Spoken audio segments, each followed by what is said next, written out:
ওরা তো সম্পূর্ণ ভ্রান্ত জিনিসটাকে তুলে ধরছে। ভ্রান্ত জিনিস তো ওভাবে এই যে যেমন আপনার হচ্ছে নাজাহুল বালাগা কে লেখছে, সবাই বলে মওলা আলী লেখছে।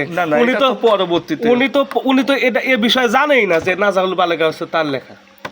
না উনি জানতোই না। উনার জীবন কাহিনীর উপর ভিত্তি করে যে কোনো একজন এই জিনিসটা লেখছে। এটা হচ্ছে এখানে সত্য মিথ্যা দুইটা মিক্স থাকতে পারে, থাকাটাই স্বাভাবিক। কারণ মওলা আলী কোনোদিনও এই বই লেখে নাই।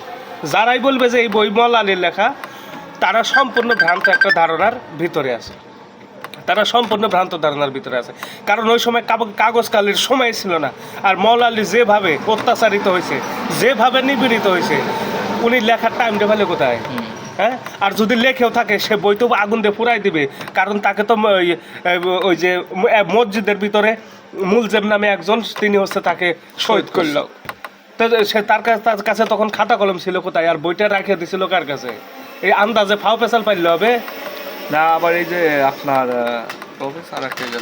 আবার দেখেন, আরো যদি সত্য কথা বলি, এই মনে করেন আপনার এই যে ইমাম বুখারী, তিরমিজি, সুনানে আবু দাউদ, এরা না রাসূলের জীবনে চোখে দেখিছে, না তাদের সঙ্গ নিছে, না কোনোদিন তাদের সম্পর্কে ভালোভাবে অন্বেষণ করতে গেছে।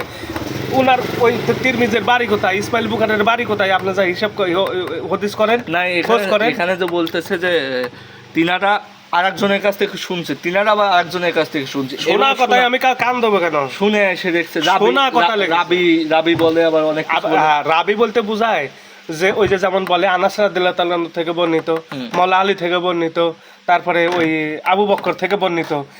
এই আবু বকর থেকে বর্ণিত ভালো কথা। তাহলে এই জিনিস যে ইসমাইল বুখারী জানলো কোত্থেকে যে আবু বকর এটা বলে গেছে? লেখা শুরু করছে রাসূল ওফাতের 300 বছর পরে লেখা শুরু করছে। তো ওই সময় রাবি পাইলে কোথার থেকে? আবু বকর, ওমর, ওসমান কেউ বেঁচে ছিল? আবু হুরায়রা বেঁচে ছিল? সর্বোচ্চ হাদিস লেখক হচ্ছে আবু হুরায়রা বেঁচে ছিল তখন, কিন্তু রাবি তো তাই রাসূলের সাথে সর্বদাই যারা ছিল তাদের থেকে তো কোনো হাদিস বর্ণিত দেখি না। নাই মওলা আলী, ইমাম হাসান, হুসাইন, মা ফাতেমা, না, ও ঘরের লোকজনের তো খবরই নাই। সব মাটি চাপা দিয়ে ভরে রেখে দিছে, সব ওগুলো সব মাটি চাপা দিয়ে রেখে দিছে। এখন আপনার বাড়ির খবর আমি জানবো না কি ওই আপনার ভাইস্তে ভাতিজা ভাইটাই এরা জানবে?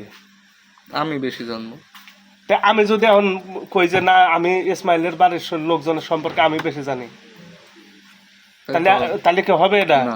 কারণ বংশের লোক যে সেই জানবে, বাড়ির লোক, ঘরের লোক জানবে ঘরের খবর। পরে জানবে কেন ঘরের খবর? এটা তো ইসলামের ভিতরেই আছে যে ঘরের খবর যেন কেউ পরে না জানে।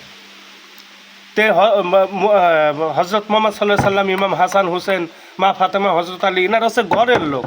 তো ঘরের লোক জানে না, ওই জানে কেডা আবু হুরায়রা, জানে কেডা আবু সুফিয়ান, জানে কেডা ওই মুয়াবিয়া, এরা কোনো জানলো? এরা তো ঘরের লোকই না। আর মুয়াবিয়া, রাসূল সাল্লাল্লাহু আলাইহি সাল্লাম যখন মুয়াবিয়া কালেমা গ্রহণ করার পরে মাত্র 2 থেকে 2.5 বছর রাসূল সাল্লাল্লাহু আলাইহি সাল্লামের জীবদ্দশায় পাইছে। আর এর আগে যতদিন ছিল খালি শত্রুতাই করে গেছে। আপনি মিলাই নেন ইতিহাসটা, একটু দেখেন, একটু বই পুস্তক ঘেটে দেখেন। এমনকি ওই কানার ভাই অন্ধের যুগ, আপনি নেটে সার্চ দিবেন, হাদিস কোরআন সব এখন নেটের ভিতরে স্পষ্টভাবে লিপিবদ্ধ আছে। আপনি দেখেন যে ওই কি আবার এই জায়গায় অনেকে বলে যে নেটে যেটা পাবেন ভাই ওটা হলো ইহুদিদের লেখা। এখানে আবার কি নেটে তো আয়াতের হুবহুব অনুবাদ দিয়ে দিচ্ছে। হ্যাঁ, আপনি অনুবাদ মিলিয়ে নেবেন। আর না হলে আপনার কাছে যে বই আছে, কোরআন আছে বা কিতাব আছে, সেই কিতাব দেখে আপনি পয়েন্টে মিলিয়ে নেন।